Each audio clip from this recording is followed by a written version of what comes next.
Hello everyone, welcome back to TixJams. In today's video, I will show you how to switch your Instagram account back to a personal account. So let's get started. First, open the Instagram app.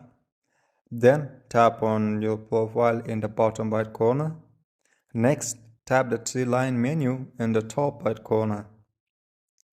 And here, scroll down to the For Professional sections. And under the professional sections, tap on the account type and tools. And next, tap account type. Here, choose the account type. And here, tap on the switch account type that is written in the blue. Tap on it, and here, select switch to personal account. And confirm your choice, and your account will be changed to a personal account. And that's it. And if you found this video helpful, don't forget to leave a like and subscribe to TixJams for more helpful social media tips and tutorials. Thanks for watching, and I will see you in the next video.